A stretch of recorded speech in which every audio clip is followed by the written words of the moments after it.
As you watch the screen, your heart begins to beat faster. There's a fluttering in the pit of your stomach. Your throat is dry. Your palms damp. Suddenly a chill runs down your spine. You clutch the person next to you. You tell yourself, it's only a movie. It's only a movie. But sooner or later, it's time to go home.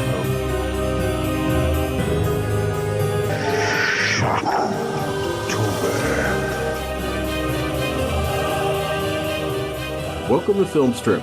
I'm Ron. I'm Lindsay. I'm Jay. I'm Anthony. And I'm Matt. We'll get to Anthony in a moment, but first, we're here to talk about Terrifier 2, starring Lauren Lavera, Elliot Fulham, Sarah Voigt, Collie Hyman. Okay, Joey Ramone, dial it back a little bit. Casey Harnett, Samantha Scafidi, and David Howard Thornton as Art the Clown. Written and directed by Damien Don't Call Me Sergio Leone. Released in 2002 on a budget of $250,000, it grossed a staggering $15.7 million at the box office, most of which was Anthony. Speaking of Anthony, we're not going to pull a trick on you this time, Anthony. Which is good. Listeners, I told Ron just before we started recording, if they pull the opposite trick on me this year and we're really covering Killer Clowns, I'm hanging up. I was about to say surprise. Maybe next year. Yeah, we'll get there. But so yeah, it's time for Terrifier 2, Anthony. So why don't you catch folks up on your background and your connections with this franchise? Me? You want me to kick it off? Yeah, you can go ahead and start, and we'll get to Matt after you. I gave this franchise a shot based purely on images of Art the Clown I saw on social media. I thought he looked like a cool, scary-looking clown. I love me some killer clowns, Pennywise, and killer clowns. So I was like, I'll give this one a shot, especially when I posted his image on Facebook a few years ago and was like, can anyone vouch for this guy? Is this movie legit? And they were like, yeah, it's pretty good. I saw the first movie and I really enjoyed it. I saw it right before the second movie came out and I adored the second movie. All the things I did not, in my mind, movie one, which I loved, is a proof of concept feature. Movie two is the actual movie.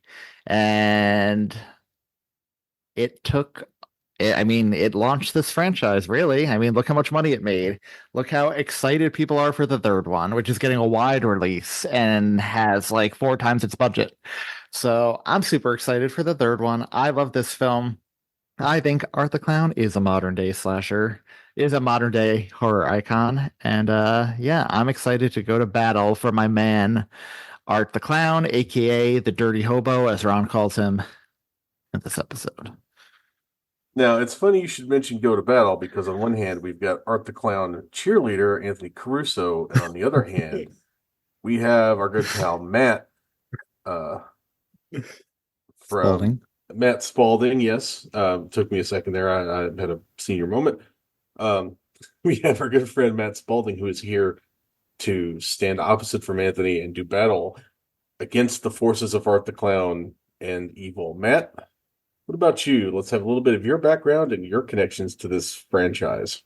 I watched the first one, I guess, right before the second one came out. I was like, what the heck is this? I was like, well, that was weird and gross, and odd and cheap. But I'll watch the second one, I guess, to see what that's all about, because people say it's better than the first one. And wow, the second one is, I mean, we'll talk about it. That's what we're here to talk about tonight. But holy shit, what a terrible, terrible time I had first time I watched it. and what a terrible, terrible time I had the second time I watched it. Yeah, there we go. We've got our two combatants, and our three judges at ringside are myself, and the first judge I'll introduce, film strip regular Lindsey. Lindsey, what about you? Do you have any background or special connection to this franchise that the betting public need to know about before we undertake this battle for honor and humanity? My first experience with the Terrifier franchise was last year when we pulled that prank on Anthony and told him we were doing Killer Clowns from Outer Space, which I wanted to do. But Anthony, for you... You're so welcome, Lindsey, and I'm appreciative. So that was my first experience with Terrifier, and Terrifier 2 was out at that time, and they were both free, and it like automatically flowed into Terrifier 2, but I thought I was still watching the same movie. So I watched a fair amount of Terrifier 2 before realizing that it was the second movie in the franchise. And then, of course, watched it again for our scary movie bracket that we did with Anthony. Well, Lindsey, we all thank you for your sacrifices that you've made for this podcast, and I won't even ask if Brian watched this one with you, because I know for a fact that. Yeah, I was gonna say this has come up several times that he came into the room while I was watching it, and it was the scene where Art the Clown was wearing pieces of one of the women that he killed. And he took one look at the TV and just goes, "I'm going to the garage." And that was it. It's like when you do that, it's the Simpsons meme. He just walks in and walks right back out. Yeah. That's exactly what happened. Now, which Simpsons meme, Jay? Are we talking about Grandpa Simpson walking in, hanging up his hat, turning around, grabbing his hat and leaving, or are we talking about the disappear through the bushes? I think the hat and then leaving and picking it back up. Yeah, it was definitely the hat. Yeah, but confession time, I've never seen a full episode of The Simpsons in my life, so I have no idea what you're talking about. Wow. Yeah. Neither have I, actually. Never watched it. Okay. All right. I'm going to say you're not missing much, but that may make you guys go watch it based on what you think of my opinion on this movie. So, okay, if you listeners, we're gonna jump ship right here and go watch some episodes of The Simpsons with Matt and Jay. No, actually, we're gonna go ahead and ride this dead horse all the way across the river. But now I need a moment to recover from this reveal that Jay and Matt have both never seen any Simpsons. So, Jay, please give me your background while I try desperately to piece my brain back together from the explosion. That can't be the only time I've blown your mind with something like that. But yeah, no, I found out about this because Anthony wouldn't shut up about it on Twitter. And so I kept seeing all the memes and everything. And I started looking online, and everyone said, like, oh, this is the character from All Hallows Eve and all this stuff. But you don't really need to see that. And so I went and saw Terrifier just on Anthony's recommendation, more or less. And then when we pulled the prank last year, I was like, well, I got to go ahead and watch the second one anyway. So I've seen this one before. And the thing I'll say is the first one I mostly blocked out of my mind after, watching it and reviewing it and things, because it's just not going to land hard for me.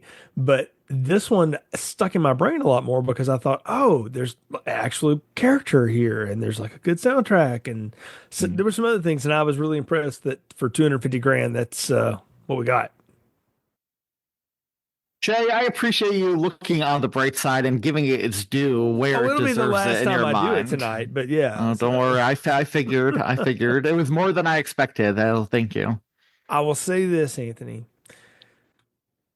Just as the outset, Terrifier 2 was not as awful to get through as I thought it was going to be this time around. But I'll tell you how I did it when we get into the discussion, because it's non-conventional. Well, that's a great lead in, Jay. That's a great teaser to get the audience to stick through me rambling for a few minutes. So speaking of rambling, instead of giving my background, which is very similar to everyone else's, I watched it for the first time for this podcast. I watched it, the original Terrifier, for the first time as basically Anthony's Christmas gift from us. It was like the Phil Spector holiday album, but with slightly less murder than Phil Spector's personal life. I'm just going to jump right ahead into the plot summary because Ooh, I've been looking forward to this. yeah, because you're a glutton for punishment, Anthony. That's why I agreed to do it. Plot? That's why I agreed to do this with a bunch of What? Terrifier haters. Matt, what did you say? I said this movie has a plot. This movie has no plot to get in the way of the story, but it does have a lot of stuff that happens, and that's what we're gonna. That's what I'm gonna, talk to everyone about here for a few minutes. Okay. All right, give me a second. Hey, kids! Do you like Art the Clown as he slashed and bashed his way through a bunch of annoying college kids? Well, good news! Not only is Art back for a second bite of that brass apple, he's brought a friend. This time he's got his very own creepy little bastard. No, not WWE and Leprechaun remake star Hornswoggle, aka Dylan Postal. This is a little kid called the Pale Girl, who looks like Art, but apparently is a girl. It's been a long year since the Miles County Massacre perpetrated by Art the Clown, and everyone assumes Art is dead, even though his body was stolen from the morgue, and the morgue attendant was murdered. And then another dude was also murdered in the laundromat. Look, lots of people apparently die in Miles County, okay? Suburban New York State is basically like Escape from New York. Speaking of dead people, Sienna Shaw's father. I mean, granted, he died because of a brain tumor, not because of some sort of clown-related homicide. Sienna is working on her Halloween costume, a gladius-wielding angel warrior woman creature, while her brother Jonathan has become obsessed with Art the Clown in a twist right out of, I think, Halloween 5? Possibly Halloween 4. I can't remember, but it's basically the Halloween thing again. After a bunch of boring domestic bullshit, Sienna falls asleep watching Damien Leone's attempt at making the Cheddar Goblin commercial for Mandy and dreams of Art the Clown before waking up to see that her dresser is on fire. Of course, no one believes her that she says her nightmare set it on fire because this is a universe where Freddy Krueger is apparently not a movie. Nobody believes her creepy little brother either, who sees Art and Pale Girl at school playing hand puppets with a dead possum, which they then throw at creepy little brother because that's how these movies work. The creepy kid has to be blamed for some shit he did too. Stephen King shit. Speaking of shit, Sienna is also apparently mentally unstable, along with her brother, because Sienna has panic attacks while listening to a news report about how the anchor lady from the first movie got her face ripped off, like that guy in Face Off, by the deformed survivor of Art's first murder festival in the first movie.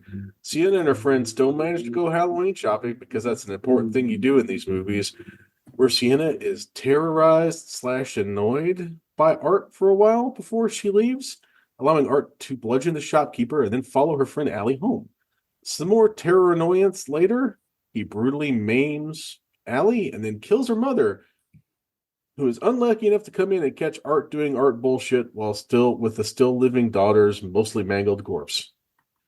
After his possum problem and coming home from school all covered in blood and guts and possum shit, Jonathan shows Sienna and Mom Barbara Dead Daddy's sketchbook, which features both Art and the Pale Girl, who looks like Art's first victim, Emily Crane, who I think was mentioned in backstory in the first movie. And if not, it was definitely established to hell and back here.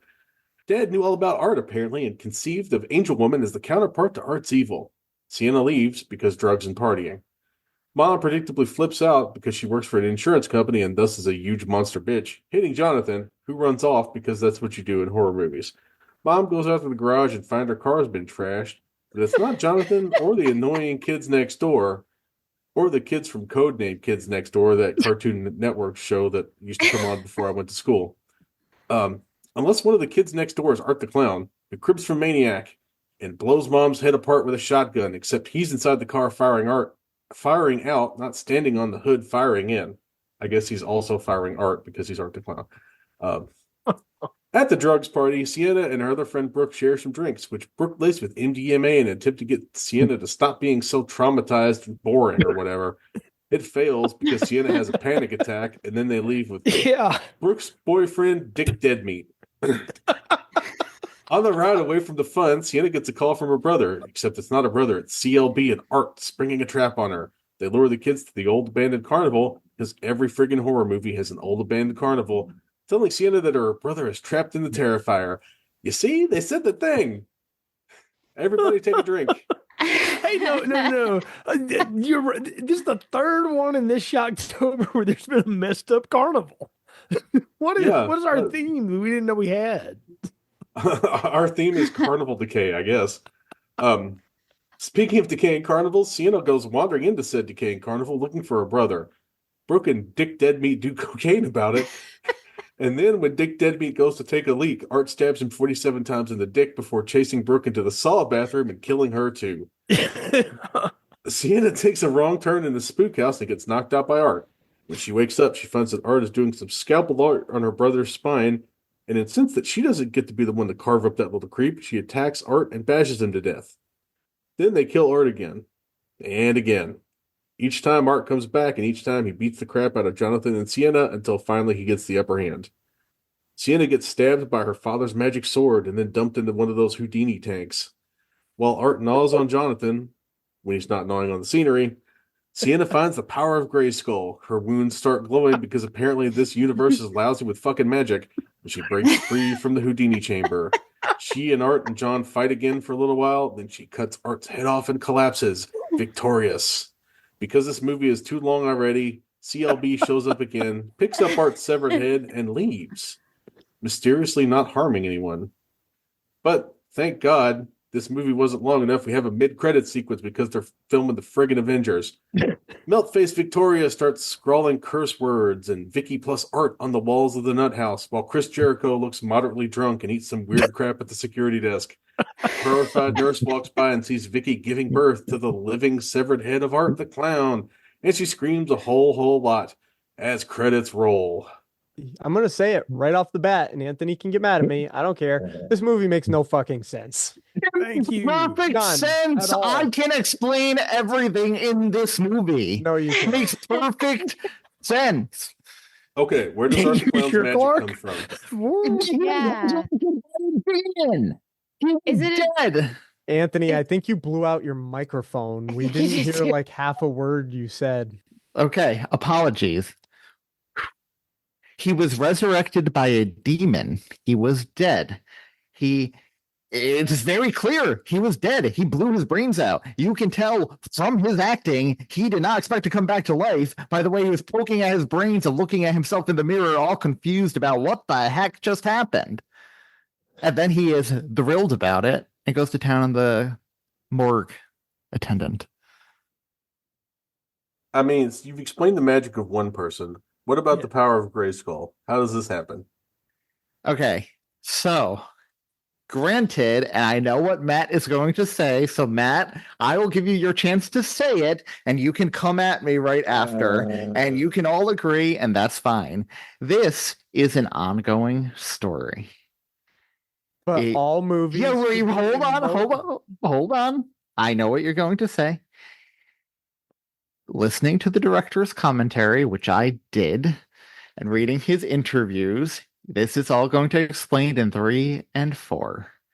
This is the whole clown cafe sequence, which I know. I wish they took that whole thing out of the movie. I'm not arguing with anyone there. That was half an hour too long. But that was a divine test set up for Sienna by an angelic being counterpart of the little pale girl to see if she had what it takes to defeat Art the Clown.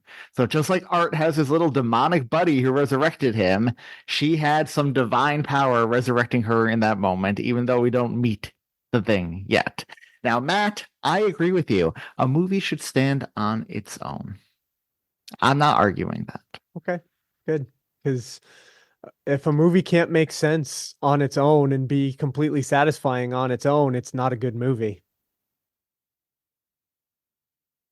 Now, to Anthony's point, The Empire Strikes Back is the best of the Star Wars movies, and it's literally just a setup for part 3.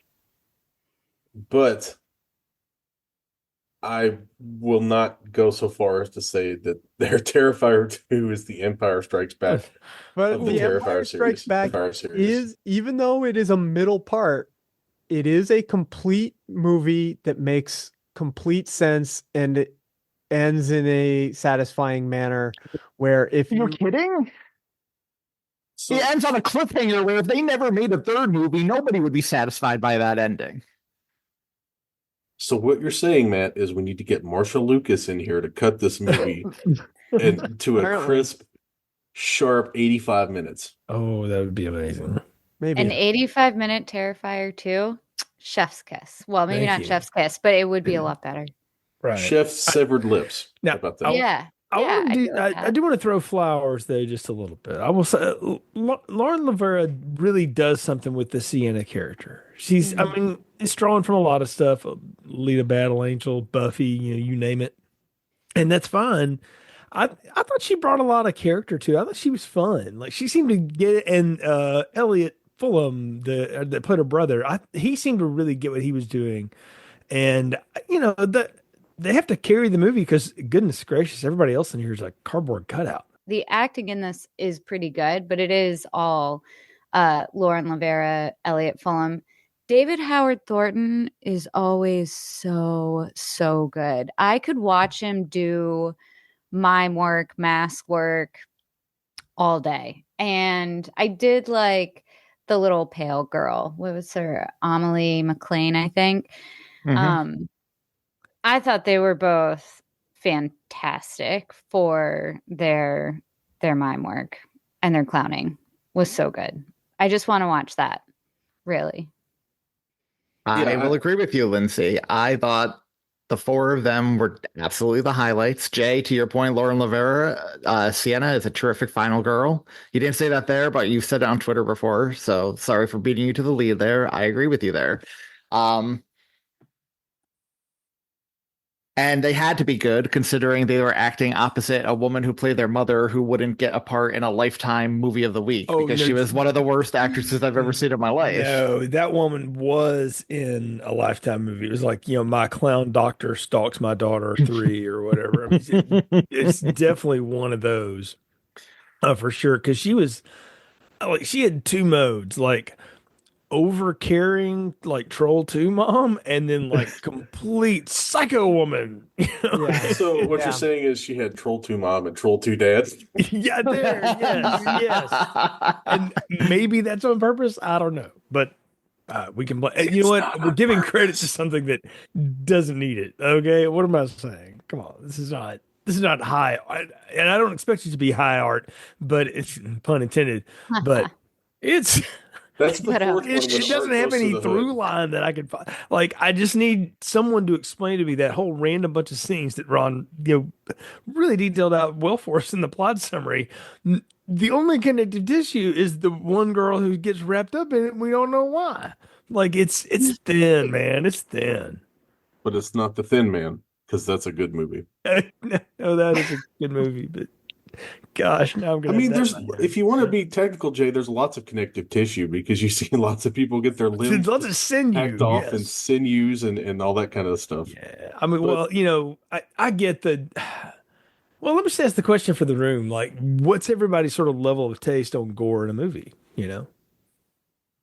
I want to take this one last because I know I'm going to be the man on the island here, so you can all go first. Lindsay, why don't you go first? I think it depends. I used to be a big gore watcher. That was one of the reasons I liked watching horror movies, but I was a big gore watcher because I liked to analyze how they did what and pick apart the practical effects.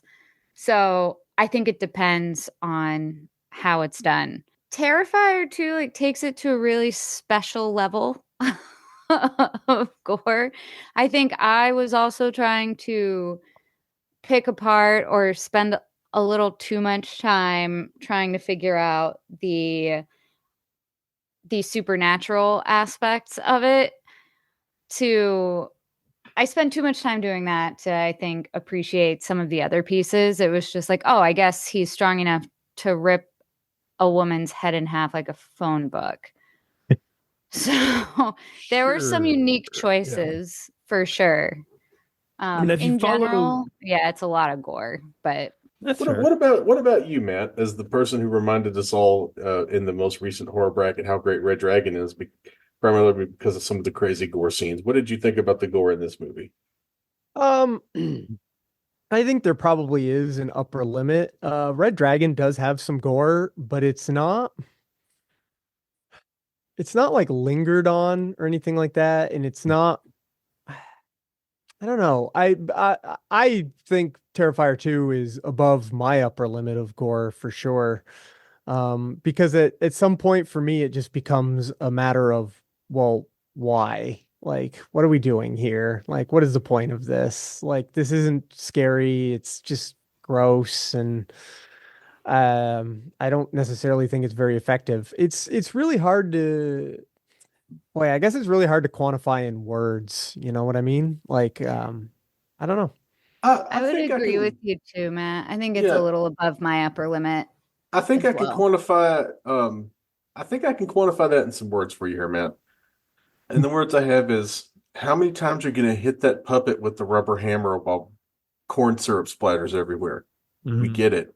You made a cool dummy. You bashed the cool dummy. Now there are little pieces of like hamburger meat that left over from craft services flying everywhere. Sure. You know, it's at a certain point, it's like it's the gore stops having any impact, and it just becomes, oh well, it's time for Damien Leone to like show off that he can make a really great puppet of a smashed in head. You know, it's like look, man, we get it. You read Fangoria like pornography. It's cool. Have fun. You get that's the point, right? Art the Clown is not an 80s slasher. The whole point of Henry the Portrait of a Serial Killer is that you're basically a ride along with these two maniacs as they do terrible things. He's a slasher for this culture of ours that has become desensitized to modern horrors. To quote a franchise I know you guys love, even though I don't think either of you were particularly fond of the movie, and Halloween 2018, they also touched on this topic, where one of her friends says, one guy with a knife killed 3 people 40 years ago. What's the big deal? And I think slashers and horror villains today speak to today's times. They don't constantly speak to the times of decades past, 40 years ago. And I'll say this now. I'm not trying to ask this movie to speak to things in the past. I have movies for that if I want that. But this movie wants to play in the same sensibilities. And then in its postmodern whatever philosophy to talk about how much everything sucks, because that's what we go to movies for, is to be reminded of that, right? In some way of getting around that, this movie has lost its ability to make that salient point. The horror of the 80s that this movie fetishizes and then goes like 25 levels above, it protected the audience in a certain way, because like, even though it was gory and it was scary and like, ooh, Tom Savini and, you know, all that stuff, it was something that you could look at and go like, yeah, but it's fake. This movie does what I always ding Rob Zombie for. And that is, it's going to take the nastiest thing it can possibly conjure and just rub your face in it until it's over. That the whole bedroom scene is nothing but let's clearly fake. top that hacksaw scene. And the problem I have with that is that if you do that in a small piece, it can be terrifying. It can be incredibly extraordinary. But when the whole gimmick is built around that, sheesh, it just loses all its impact. I will respectfully disagree. I adore that scene. I thought it was impactful. I thought it was equal parts terrifying and funny. Clearly fake, as Ron pointed out. Craft services, chunks of leftover hamburger helper, and puppets. And it really cemented Art as a sadistic son of a bitch when he ran out of the room and came back in with literal salt and bleach to literally rub it in the wound. But like you said, in that quote there, the cruelty is the point, and it's like, that's not, the whole thing is just mean. It's not fun to watch. I mean, people throw the word torture porn around on a lot of things that I don't necessarily think deserve it, but that's literally what this is. You're not watching Michael Myers or Ghostface just stab somebody and keep going. You are watching just a bunch of torture that goes on for a lot. It reaches a point where it just stops being fun. It's like, what the fuck? Like, you don't need to keep going and going and going like this. So I saw this movie 3 times in theaters. Twice during its initial release, once when they debuted the trailer for the third one coming out, like exclusively in theaters. And granted, the crowds I went with were people who obviously were paying to see it, who want to see it. But even that opening night when this movie was released, rather than like there was during the bedroom scene in particular, there was the shocked moment, but then also the nervous laughter. And I think Art the Clown, David Howard Thornton's performance still dips into the fun realm because of his over the top expressions and smiles. Like, he's having the time of his life. If this was Freddy doing it, Nightmare on Elm Street 1 Freddy, not 7 Freddy, when he's just basically a clown himself, that would be very hard to watch because he is. The Freddy in 1 was a sadistic son of a bitch as well. He was in that first one. That would be excruciating to watch. But there is that little, and it's in his performance, and this is why I think Art the Clown has kind of taken off a bit. There is something, he's in the performance where he's having fun. There's that glint in his eye. He's like, it's not the expressionless mask like Michael or Ghostface, and it's not even like Freddy, who is like every other word out of his mouth is a pun and like, hey bitch, blah blah blah. This guy is just a genuine smile on his face, light in his eyes as he's doing this torture, and that makes it. He is fun to watch. The performance is fun. He is funny. So to me, like the best comparison for I can make for the Art the Clown bedroom scene is in Rob Zombie's Halloween, when and I see people shaking their heads already, but let me go with this. It's when Michael Myers gets a hold of Annie Brackett. Ooh, the sequel?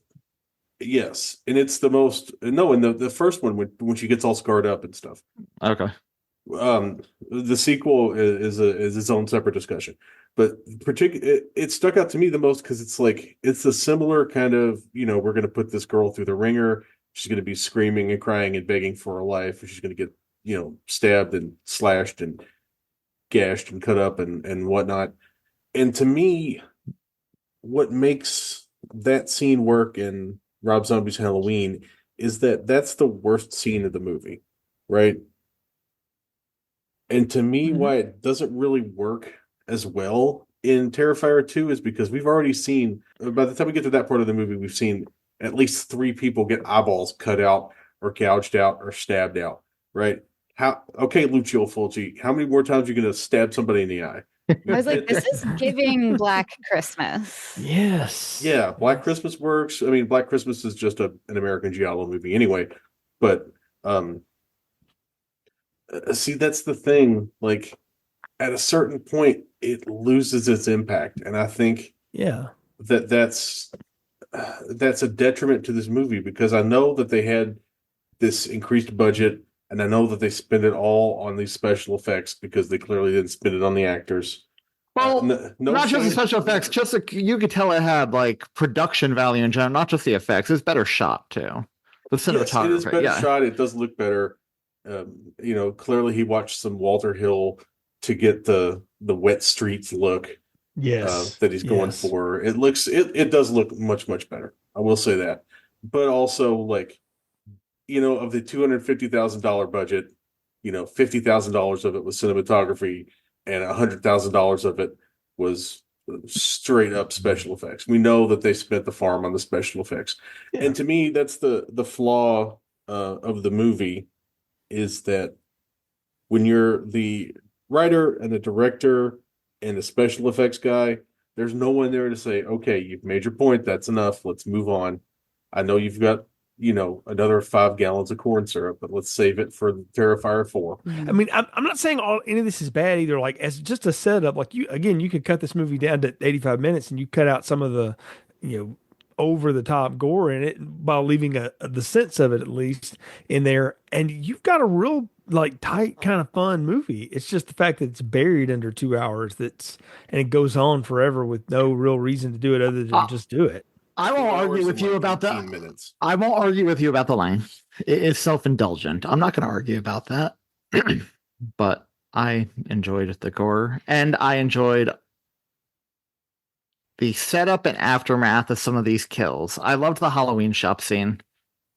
I did, where he's stalking her down in the basement and then just playing around with the sunglasses and just making her really uncomfortable. I thought that was a lot of fun. I love the aftermath of the bedroom scene after mom comes in and then he uses her severed head as a trick-or-treat bowl for the kids. And they're like, ooh, look at that fake blood. And one kid tries to take too much candy and he slaps him on the hand. And he's like, I love that stuff. I'll tell you the funniest joke, and it was the fact that it didn't work. Is after you waxed everybody in the or the guy left over in the Halloween store, and he's got his head, and the mom and the kid come by for the late costume or whatever, and Art's just standing there with that severed head, and then they're just like, oh dang, the store's closed, and they walk away with no reaction. He just throws it over his, like Luke Skywalker's it and Last Jedi over his shoulder because he's just like, yeah, wasted all that time on you dumb kids. So, I mean, that kind of humor could work. Again, if there was more of that spliced in between and less of the things we don't need, you got a tight movie in here. And speaking of things we don't need, we really need to talk about the Clown Cafe dream sequence scenario thing that just keeps coming back. Talk about if you cut all of that out, you've legitimately cut this down to a 2-hour movie, and then you can cut some other stuff there. Matt, please, Matt, go, Matt. Matt. Please say something about this because it's boy, it's really dumb. Like, Anthony, I know you said it's going to be explained in other movies and it's supposedly some kind of test and yada, yada, yada. When you are watching this movie, it comes out of nowhere. It goes nowhere. It goes on for a really long time and it doesn't make any sense. Like, what the hell is going on? Why is this song happening? I will defend this movie till the day I die, but I will not defend this sequence. This sequence should have been lifted from the movie entirely. This sequence is literally to get the funders of the movie in cameos, because that's all the people in that scene were. They were the people who backed the movie financially. That makes a lot of sense. It was just overindulgent. It does make more sense. And insisted upon itself. So I'm not going to defend this. They could have cut this out entirely and the movie wouldn't have changed. Okay. And the sad part is you've got somebody in this scene that's on fire, and I'm not happy. I should be happy that someone's on fire in a movie, like legitimately on fire, or at least really well done CGI on fire. I can't tell if it's real or not anymore because my brain is gone. But it looks real. Like, the best part of the movie Swamp Thing is when that dude's on fire for like 2 minutes and runs through the chemicals. Yes. Like, you're gonna light somebody on fire and you're gonna waste it on this and you're just gonna make me mad. Come on, movie. The thing about the sequence that I think might have worked, again, you got to cut a lot of it down, but the first, the 2 times I've watched this, and each time I have the same reaction to it, the lady playing the ukulele and singing the song, like, I know it's not her voice, but is that supposed to be Lauren Lavera? Because that would have been trippy if it was her. Because it's not her. It's an actor. It's the actual singer lady. Okay, well, she looks so much like her with like under the makeup. Maybe she's a little taller or whatever. But still, I thought that would have been a good like mind twist. Like you watch yourself as a vaudeville performer or something. Like that would have been kind of weird. It wouldn't have made any sense. But nothing else does in this movie either. So why not have another non sequitur that's at least artistically hubris? The first time that the Clown Cafe thing came around, I was like, oh, that's just the girl. That's just the girl. She put herself in this weird commercial. So I'm with you on that one, Jay. And then the second time I was like, oh, no, that's a different girl. Okay, well. I thought of all 4 of you when Art the Clown reaches into that bag and takes out the Uzi and starts shooting them up. And all I could hear was Lindsey last year, like, slashers should not have guns. I know, but see, and I still agree with that. But I would no longer classify Terrifier franchise as a slasher film for several reasons, I think. But one, his use of guns.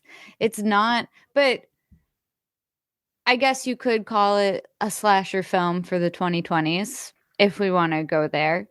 I think it's just slasher films. We think Freddy, we think Jason, we think Halloween, Scream. And the kills are interesting, but they're not like they die. Their victims die almost immediately. And in this one, like, I think the whole point of Art's killings is that the victims stay alive for as long as possible. How? I don't know, because generally your body goes into shock after someone scalps you, I assume. Yeah, that girl in the bedroom scene was way alive, way too long, but whatever. Right. So I think there's part a of me lot of does wonder if there is something to his powers about that. right. So I think there's a lot of things that serve to argue against it being a slasher film, like at least a traditional one. But maybe this is the new age. This is the new age of slashers. This is what we're looking at from, for the next decade. Before we go any further, I have to stop the internet from talking to Anthony. It was not an Uzi, it was a Thompson gun. Because the whole thing is ripping off the scene from The Untouchables. I don't know my gun, so I appreciate you. Dick Tracy. But I appreciate you stopping the hate mail coming my way. Thank you, Rob. Anthony, I will say, to your point, I did not find the guns in Terrifier 2 as off-putting as I found the gun in Terrifier, because I feel like it just was not set up for him to have a gun. But it works with Art's, pure chaos and the way he rolls. So, but I think I was more prepared for it in Terrifier 2. I don't know. I just expected anything to happen. I think part of the reason why it works works better in Terrifier 2 is because he literally pulls the Tommy gun out of hammer space. That's clown physics. We understand. Yeah, that's physics. true. That's a good point. Maybe that's why. Mm-hmm. And the same thing with the sawed off double barrel that he's got duct taped to his calf. Like it's basically what they're doing here is Harpo marks, but instead of pulling out something delightful or like 3 hard-boiled eggs or like a burning candle from inside of his coat pocket, it's a table leg studded with razor wire or whatever. It's almost Dick Tracy-ish. Yeah, that's what I was saying. The machine gun scene feels Dick Tracy, and then I'm glad you called it out, Ron. It's very Marx Brothers. I was definitely feeling Marx Brothers watching this. And on some level, I kind of appreciated it because it does add a little bit of levity, but it doesn't match with the over-the-top gore. Ultimately, the Clown Cafe thing is a dream sequence. So wherever his Tommy gun comes from or whatever doesn't ultimately matter. So, yeah, I will say, though, I'll throw Anthony a bone. I'll give this, when I was watching this movie the other day, there was one thing that I thought was actually pretty creepy and pretty weird. It's the scene before he tortures the girl when Art goes up to the door and knocks on the door to demand some candy. And he is just standing there silently, repeatedly thrusting out that bag at her. I was like, in a different movie, this would be really, really unsettling and creepy and terrifying, especially since she looks in the bag and it is full of sharp, rusty objects. So bloody objects too. Yeah. So there is something about that scene, I think, that is really good. But beyond that, I don't have anything else to add about the Clown Cafe sequence specifically. So the whole thing feels like Damien Leone doing Mulholland Drive. Yeah. Yeah. Hey, very much. I know I'm the biggest Terrifier defender here. I'll tell you right now what's going to make me dip out of this franchise. And I don't think it's going to happen. But they were kind of hinting at it a bit here, laying the groundwork where it could happen. if Art the Clown turns out to be Sienna's father, I'm out. I am out completely. That's what I was afraid of too. The whole time I'm like, they're just setting this up. Oh, that's clearly the dad. He's alive. He's just horribly mangled, and he's got that brain tumor. Also, I'm out on this franchise if Art the Clown shows Hog, which I was afraid was going to happen. The opening of this movie. That would be a Rare lot. Exports Art the Clown cameo. I see. Wow. He's literally going to show you how the Never- sausage is made. Honestly, that thought truly never crossed my mind, though. I don't know. I guess it's not a big fear for me, but I do want to know what laundry detergent he uses to get all that blood out of his clown outfit. right? the Love real- that that's- glow up. That's the real magic of this movie, right? He's Yes, clearly got like 100%. mystical tide or something to get all of that crap. Mystical tide to get all that mystical murder blood off of your clothes. I don't know. Yeah, and you know what's crazy? No product placement. They really could have done something with that. They could have gotten another 20 grand for more blood, but no product Yeah, I placement think there. I think Tide would have paid him 20 grand to use a different detergent. Reverse marketing, that works too. That He's works deft. We all know. too. Oh my gosh. Yeah. I'm glad I was not the only one who thought they were laying the groundwork for him to be the dad, though.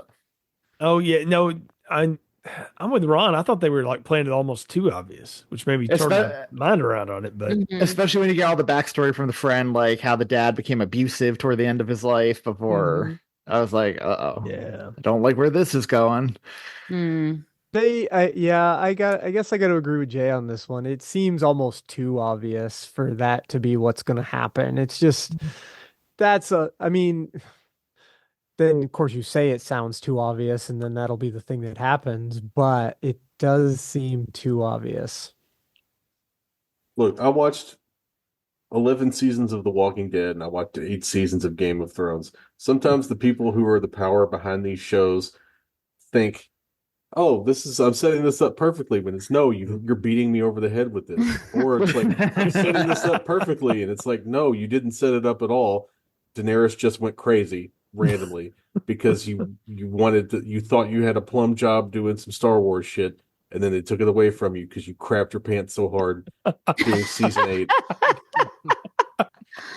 They really did lose jobs over that. And they lost 2 jobs. Yeah. They had that one, and then they had a development deal with Amazon that also fell through.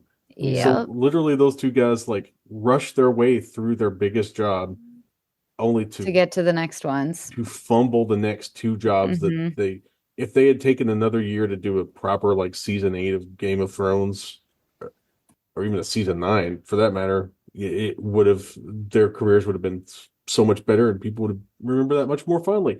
And I say that as a season 8 defender. I'm the rare person who likes what they did, just not how they did it. And it's I feel like kind of the opposite way about Terrifier. I like how they do these special effects. I like some of the things they're setting up. I think some of them look cool, but I don't like what they do with them because they have the opposite problem where they linger on things too long rather than rushing through some stuff like I feel like should have been rushed through. You know, sometimes you don't have to show me the thing. Sometimes you can imply the thing. And I think they do that better with Art the Clown's decapitation, or at least the first time he gets his throat cut, not the full-on decapitation part, where you just see the shadow and the sword hitting the neck and then the blood spray on the wall. It's like, you could have done that through this whole movie. You could have sprinkled little bits of like artistry throughout this, but instead you're like, no, I've got these puppets and I've got these hammers, and I'm gonna fuck these puppets up. I did appreciate his acting in that scene though, how he just like smiles wide and sticks out his neck for her. Like, shit, I'm No, caught. Kill me. I did like that too. Yeah, it was good, but I mean, the way it goes down is very Conan the Barbarian. If you guys haven't seen that in a while, but it feels very much like Arnold Schwarzenegger heading after James Earl Jones at that point. What is best in life, Jay? I mean, yes, indeed. To hear the lamentation of the Art the Clown. Okay, so before we start wrapping this thing up officially, like a present from Art, it's a commercial shoot. How do you guys feel about using Halloween as like the setting and backdrop to these? I don't really feel like they're doing as much with it as I think they could, but I also don't want them to go, Halloween 4 where there's like drunk townies shooting anybody who's dressed in a clown outfit. Well, I think number one, the first one, they didn't do anything with it because they had no budget for the first one, which we talked about how there were 2 people on the street that whole night in Staten Island on Halloween night. So he had no budget to do anything Halloweeny in that one, even though it was clearly Halloween. This one, I did appreciate some of the more Halloween vibes, like the trick-or-treaters and some of the decorations and the costume shop and stuff. I feel like they kind of had to set it on Halloween for, if your killer's walking around in a giant clown outfit and you're not having anyone in the public pay attention to him walking around, like, yeah, set it on Halloween. That's the only time of year it can happen. That said, I host a year-round Christmas podcast. I am super excited. Terrifier 3 is taking place on Christmas, and we're getting Santa Art the Clown. Give me freaking Terrifier 4 on Valentine's Day or freaking Easter and have him crucify somebody with a crown of thorns. No, we don't need that now. Yeah, that'd be a All lot. right, dial it back, Paul Heyman and ECW circa 1996. Hey, Kevin Sullivan, keep it down. Yeah. But I'm all for it. Just put art in different holidays. That's what I want. Arbor Day. Arbor Day, That one. Jay. Oh my gosh, Earth Day. Earth There's Day. so many. Yeah. I want him to have a crossover with Happy Death Day because Oh, neither one of them can die. but he and Tree have to constantly kill each other. Okay, I'm there. Yeah, Sure, why I'll not? cover that. Yeah. And then maybe somebody can, kind of help. What's a polite way to say this? Help guide Damian Leone's sensibilities into a more film-friendly direction. He just needs a Sure. producer. He needs a Blumhouse. Yeah, he's he a needs Jason. he needs like Jason Blum, literally, to just give him like 5 pages of notes. Well, we can say that, but he's scoring well with the critics When and did you making get- money. When did you get Rotten Tomatoes certified, Anthony? When To did they to quote- add you to quote- to Tomato Meter? To quote the genius Matt Spalding here, bad things can make money too, Anthony. True. People have terrible taste. I mean, this entire podcast is proof of that in all of its years, And I mean, really, but I hear you. Yes, it's good, it's successful. That's great. More power to them. But just because it makes a lot of money, again, doesn't make it a great piece of art or a great It 100% is so. Art ultimately, we have to remember, is subjective. Something we don't like, other people love. Something we love, other people don't like. Wait, which kind of art is subjective? The discipline or the clown? Both. I just had to make that joke. I need to leave. You know what isn't subjective? How sick those needle drops were. Yes. Thank you, Lindsay. Thank you. I thought they were great. I got all excited when I first heard the score coming in with that 80s-ish montage music while Sienna was making her costume. For a split second, I thought to myself, are we getting an 80s flashback, Art the Clown? And it's beautiful. It was I loved how it reappeared. I don't know what their purpose was for that or where they thought they were going with it, but I did enjoy it. Yeah, I loved the soundtrack here. When you put it that way, I feel like I might like to see an 80s Art the Clown. Maybe like an origin story. Ooh, fun. Yeah, like maybe Terrifier have Origins. him, Terrifier Origins, call the Wolverine. I'm sure since they announced the 4th one of these that there will be some sort of origin story involved. I don't know if it's in the 3rd one or in the 4th one, but I'm sure Anthony will find out where Art the Clown comes from. Oh, I will. Be And I honest, cannot wait. Again, you already said Sienna's dad deal breaker, but That's a deal breaker. what would also be like his origin would be like, oh, like letdown balloon for you. What would be the letdown balloon for me besides him being the dad?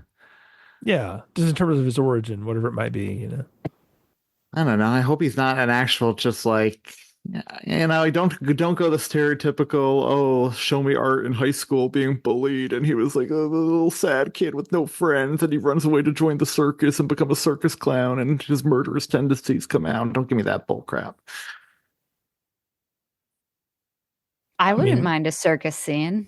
I could go. I mean, It's What's wrong with great. circus, bro?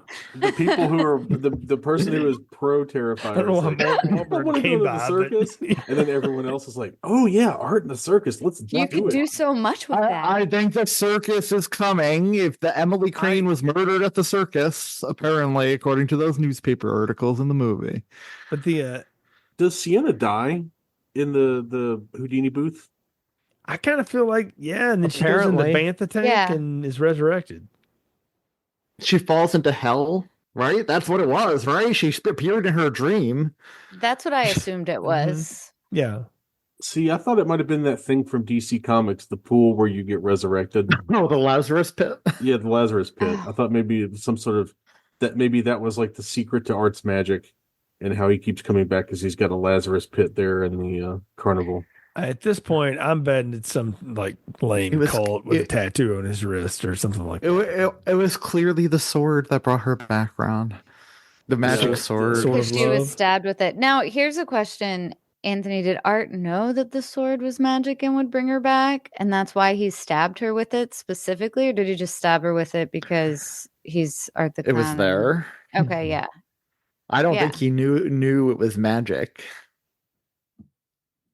But who knows? We'll see. I guess. He didn't know he was coming back from the dead when he killed himself in the first one. So we'll see. I will have answers for you in roughly 15 days. So Is does this make Art the Clown Skeletor, or possibly, no. or actually, I think it would be Hordak, right? Because it would be Hordak and she would be She-Ra. Yeah, yeah. But yeah. No, because at least Art the Clown gets one good movie in his life. What? Speaking of movies, what is the creepy little girl going to do with that severed head? Clearly, well, we're jumping to the mid-credit scene here. Clearly, the little girl has aged out of the role, and that's why the demon is possessing Victoria at the end, and her eyes are glowing yellow. She's just giving birth to his new body, I assume. Couldn't you just get another little girl and glue some shit to her face? You would think so, but they want to go with the faceless lady from the first one. The witch. Yeah. Why are they calling just because she got possessed by she's the girl that survived the first one barely because hey, let's be mean and keep this poor woman that had her friggin' face eaten alive and put her in prison and go crazy. Not prison, but you know what I mean. And then like now she's a witch suddenly because apparently she's possessed by a demon. But where did this demon even come from? Because there's actually not much indication in the movie that there's a demon at all. There's just What are you some. talking about? What else is the little girl? I don't know. They don't make that very clear. You clearly not very resurrected clear. him. Wait, the little girl resurrected him? Yeah. Well, That's why he's missing half his brain and his eye when she's in the laundromat. She touches his face and he heals. Mm. No, I thought he had like gotten the eyeball from the morgue guy and had pushed it. Yeah, but Yeah, that He did, that bit was that was pretty just funny, a joke. but That was funny. I like when he turned his back to put the eye in, and then he whipped around and smiled down at the guy. Yeah. That was funny. Yeah, but wait a And- minute. yeah. At the end, though, when he's beheaded, she picks up his head and is like having a whole conversation with him. So is he telling her like, "Here, go implant me in the victim's body," or whatever? How's that working out? I think she's talking to him. Okay, but she seemed to be receiving instruction because she was doing this number, like nodding her head and up and down. But isn't she is she real? Or Well, is she that's just a true. figment of Art's imagination? Oh, Because in the that's a good beginning, point. But the Yeah. other No, kids, Well, the kids see her. Sienna. yeah, but those kids are like magical. They The are. other's not. Can I just say, Yeah, that's I true. was so happy when Art the clown took out his gun and shot Mom. I was like, thank you for putting me out of my misery with this Yeah. actress. I think we She- were all pretty happy about that. She was really Yeah. terrible. Not to speak for Matt, but you know. Horrible mom. Horrible mom. I really just didn't. It was an interesting choice to be like, this is the character we want people to want to die. Which I feel like in the Terrifier movies, like there's no one in particular that you're like, I can't wait for this payoff. But for that one, and I don't know if they meant for it to be that big of a payoff. I just think maybe the actress yelled a little too much and everyone was tired of hearing it. Maybe. I don't know if she was like given that direction. So I don't know This if is it was the, intentional. this is the part where your studio notes come in handy when they're like, "Hey, maybe tell her to like keep it to a dull roar." I love my favorite part about that whole scene right before she died. She's out in the garage cleaning the car in a huff, knowing her teenage daughter is out getting drunk at a party, and she calls to rant to her about her younger brother. I'm so sick of this bullcrap. Yeah, you were so right about him. It was so good. Well, she didn't know Sienna was getting drunk at a party because remember she got mad that Sienna was getting drunk. Yeah, she thought Sienna was just at her friend's house. Also, like the friend has Molly, and then Dick Deadmeat has cocaine. Like these kids are hooked up. Like where do you even like get where do they cocaine live? these Where days? does this take place? I didn't Staten even- Island. Oh, well, that Okay, makes that makes sense. sense. No, that's yeah. I like That how feels- Anthony's like, And this that- takes place on Staten Island, and we're like, oh, okay, that tracks. That's Yeah. where all the drugs are coming from. And that carnival is not in Staten Island in real life, though. That's a real abandoned carnival in Philly. I looked it up because I wanted to go visit the Terrifier, but I did not. Okay, because they Oh. never actually make it clear that it's Staten Island. They just call it Miles County, like that's the name of the town. Yeah. Yeah. Yep. I do want to say something about the mid-credit scene, though. That I said on our bracket episode, where Matt was talking about how absurd it was that the movie ends with this woman pushing out Art the Clown, living, breathing head from her vagina. That's interesting. That hooked me for the third one. I was like, whoa, where's this going to go? How is he going to get his body back? So I'm in. I liked it. And I can't wait for Chris Jericho to be the first kill of the third one because you know that's happening. I don't But know. then he's Jericho gonna don't put just- nobody over these days. so. Yeah, I don't know. He'll put somebody over if he thinks he can get a rub for it. Remember, Action and Ready. Yeah, Like, what's going to happen is Jericho's going to die. Then he's going to come back with this Painmaker makeup on, and as one of Yeah. Art's henchmen. It'll be CLB. It'll be Jericho. It'll And probably be Ron, Diana Prince, Darcy the Chris Nail Girl from Jericho Joe is Bob. actually Sienna's father. well, we got some bigger name actors in the third one. The guy from the Lost Boys. We got Rob Zombie's frequent collaborator coming in too. So we got which frequent collaborator is it? Cherry Moon? Because no, thankfully, No. Daniel Roebuck. okay, yeah, he's pretty good. He's playing a Santa in the third one, so I assume Art the Clown got that outfit from somewhere and that beard. So I assume, rest in peace, Daniel Roebuck.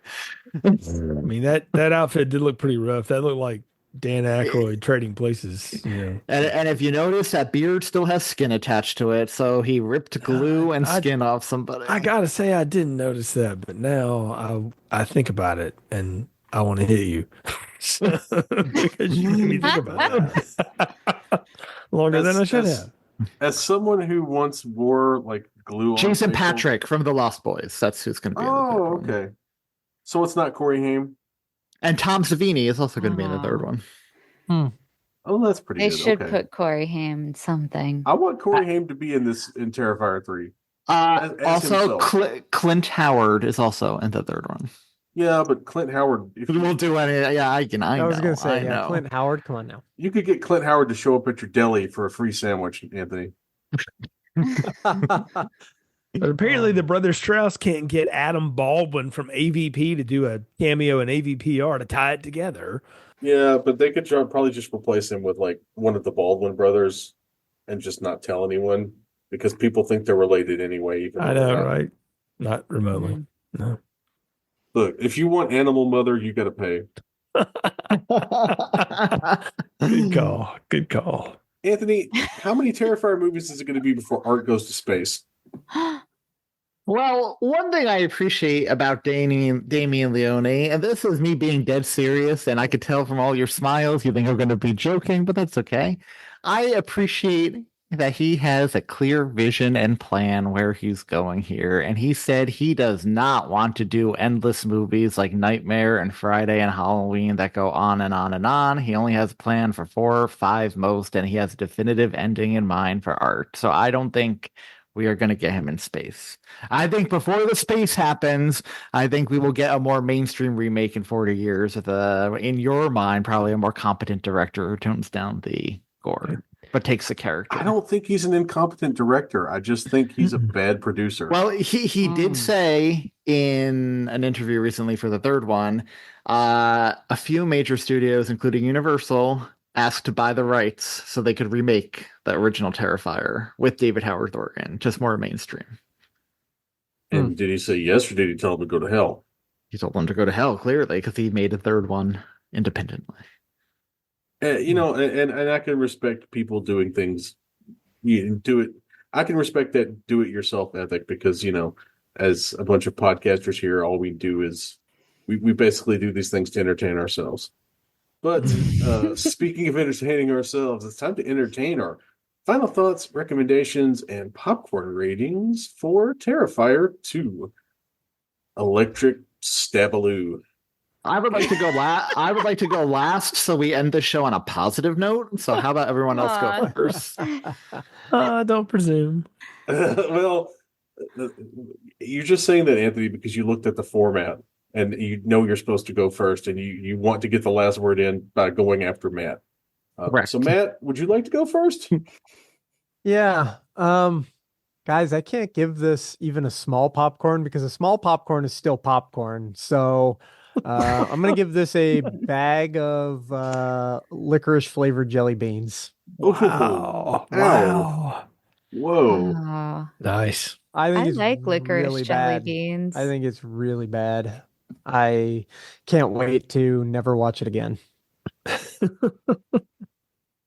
Well, all right. So, Lindsay, as the person who likes licorice jelly beans, do you like this movie? I was kind of, I honestly, I love this analogy better than the popcorn for this movie. I like the black licorice jelly beans. I like them.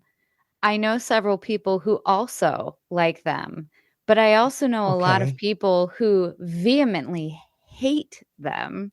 And I feel like that's this movie summed right up is it's not for everyone, but it's definitely for Anthony. And I think the third one could be for me. And the second one would be for me if it was 90 minutes or less. And that truly is my biggest grievance with this movie. If they had squeezed, 45 minutes of air out of it, I think it would have been so much better for me. But I would have kept in, I love the ghost girl or whatever we're calling her, the pale girl, and her interactions with Art. I think the acting for the most part was really good. David Howard Thornton is just so good. Like I said, I could just watch him on screen for the entire time. Not even killing. I just want to watch him do clowning and mime faces and stuff. He's so good. And production value was good. But again, it also it was definitely above my gore threshold. So if it had been squeezed out, it would have gotten a better score. But I'm gonna stick with the black jelly beans, but just know that I actually kind of like licorice jelly beans. So also kind of like You're this the movie. person. You're the person. I am. Yeah, I am. So we've had black licorice jelly beans derogatory and black licorice jelly beans positive. Jay, would you like to completely disrupt our scale by rating this movie? I don't know, red vines or floor sweepings or I'm going to tell you what this movie is. It's an atomic fireball jawbreaker. It sounds like a good idea at the time. But as it goes on and won't stop and won't stop and won't stop, it becomes this annoying thing until finally, right there at the very end, it becomes this really sweet, almost like the greatest cert ever made, you know, for like 2 seconds of his life. Now, is it worth it to get through the burn to get there? Kind of like an atomic fireball, only if you have really bad indigestion. No lie, it's a great cure for it. But I don't know. It's not for me, like Lindsay said. Now, I do like the Sienna character. I really like the soundtrack. I'm glad they put a little bit of resources into that. It looks better. Bravo for getting it done and it being a success. But again, it's not for me. And this movie is the atomic fireball. usually I'm the person on the show who's like screwing up formats. Like I think every time I've been on Tis the Podcast, I've deliberately tried to screw up their ratings and other formats. You were single-handedly the one responsible for 4 years people referring to me as the worst instead of Tom. You're welcome. I put you on the map, son. You're welcome. Now, that said, I have to echo Matt, Lindsay, and Jay. There is something good about this movie. There's something good in there. But I feel like Damien Leone is not necessarily the person who's going to be able to extract that from this film. If you gave this movie to Golan and Globus, Yeah. this movie would be 85 minutes of just bonkers shit. It would fly. It would be 85 minutes, but it would feel like 45 because it would not stop. It would not slow down. Boom, boom, boom, chop, chop, chop. It would just go, go, go. And also, it wouldn't have cost $250,000 in the hands of Golan and Globus. They would have told you it cost $250,000, but $200,000 of that would have gone straight up somebody's nose. And also, it would be shot in the Philippines, which Yes, I would yes. love to see, like Art the Clown in like Manila or someplace strange. Like That feels like a imagine how- crossover with Puppet Master waiting to happen. You know? and see, that's the thing I kind of feel about this movie. I feel like this is Damien Leone's Puppet Master. This is his best idea that he's got. He's figured out a way to work that idea into different settings. He's one of the things I read about this movie was that the Angel Woman avenging character was from a different script idea he had that he worked back around and worked into the Art the Clown movie. Even Art himself doesn't come whole cloth. He comes from the Ninth Circle. Yes. So I feel like there is stuff there. I feel like with a little help from people who know when to say when and who are familiar with killing your darlings in a way that I don't think Damien Leone is or is willing to do, I feel like it could be a better movie, and I feel like it could be something. But I'm going to follow Jay. I'm not going to do the atomic fireball though. I'm going to do a warhead. I love warheads. They were my favorite candy as a child. I still like it when they pop up in Halloween buckets to this day. They will burn a hole in the roof of my mouth. But I still have a good time with it anyway. So I'm going to go with atomic warheads. It's not the best experience. You don't want to do it more than once, but like for what it is, if you're in the mood for that thing, this is the thing that'll do it for you. And now, Anthony, go ahead and tell us why we're all dumb and wrong.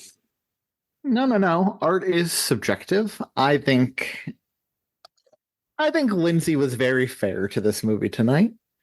I think some of the rest of you were a little overly harsh, but I think Lindsay kind of hit it on the head with her summation here.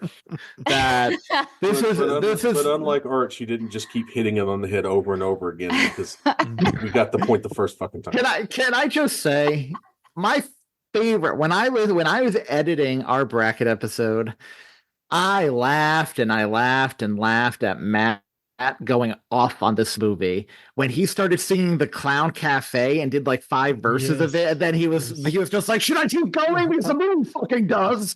I laughed and I laughed.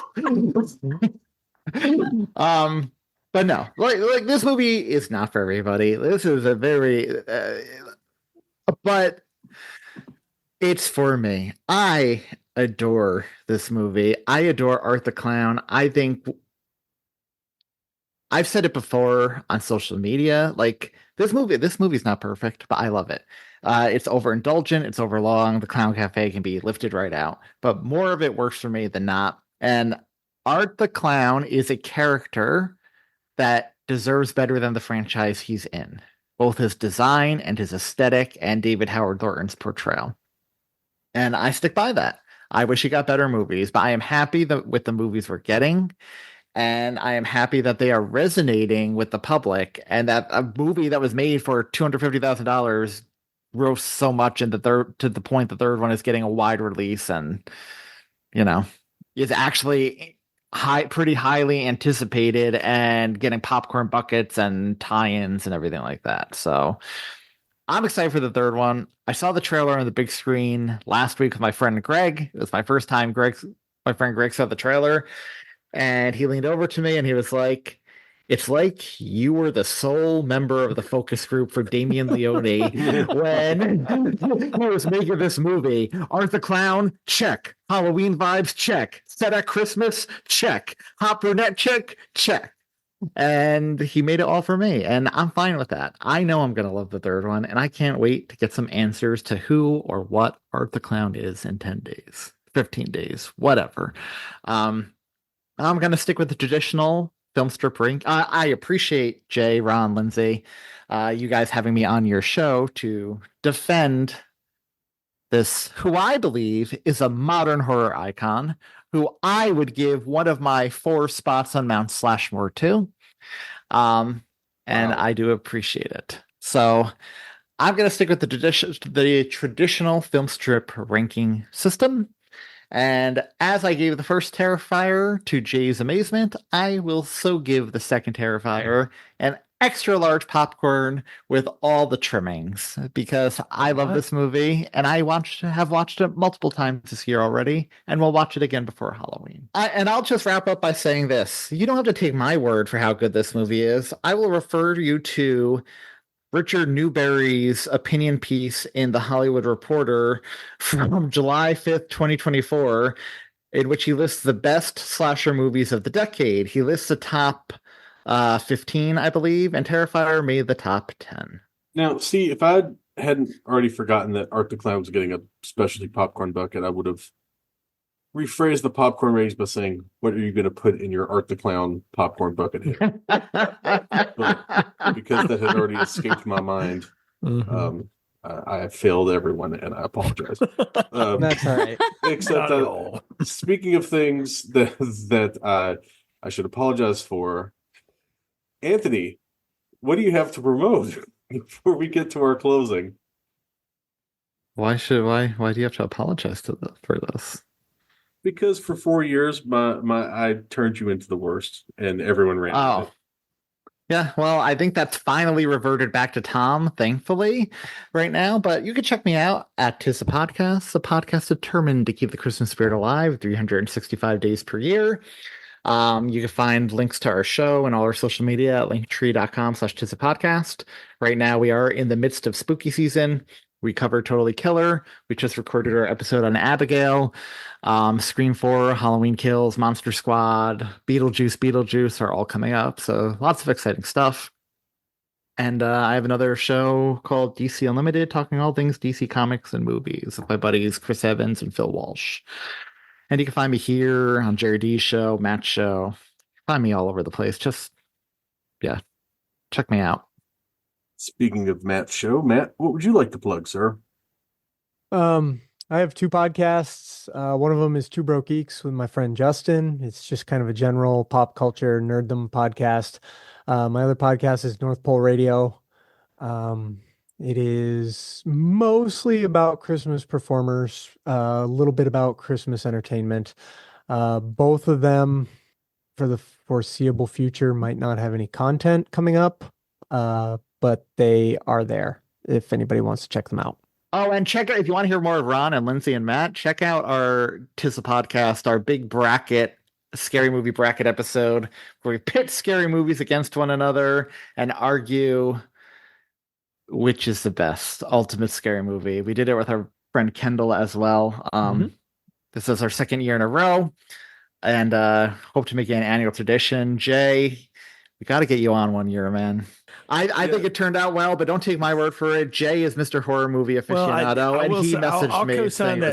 I'll co-sign that episode in particular. It's a lot of fun. It's long, but if you're like me and you have stuff that requires a lot of attention at some point and you need good background stuff, it's great to listen to on a walk or a jog, or if you're just trying to grind through a bunch of work and stuff like that. And again, you can break it up into pieces, but it's a lot of fun. I love listening to y'all talk about that kind of stuff because I'm sitting there going like, gosh, I can only imagine the nightmare this was to edit. And oh, thankfully it's not me this time. But no, I think it's a lot of fun listening to y'all go down tangents and chase rabbits and all the fun stuff on there. So co-sign that episode's a lot of fun to listen to, as are all of the episodes of Just the Podcast. Thank you. Spoilers for a future episode of Film Strip. Jay will have a terrible editing job to do later on this year for a very special episode that's coming up. But we're not going to tell you what that is right now. We're just going to leave that little treat like a piece of candy stuck in a severed head offered to you by a creepy clown demon monster man.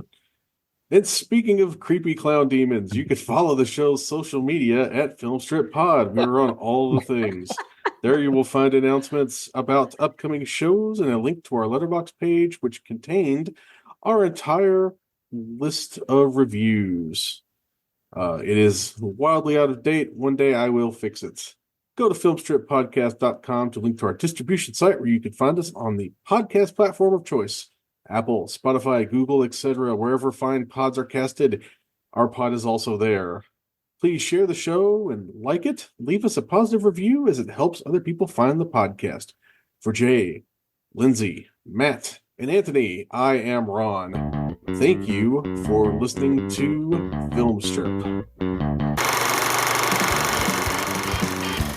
Thank you for listening to Film Strip. You can find more episodes on our website, filmstrippodcast.com. The Film Strip theme music is produced and performed by Frozen Lake 121. All content used or discussed in these podcast episodes is the property of the respective owners and used under the Fair Use Act, Section 504, C2, Title 17.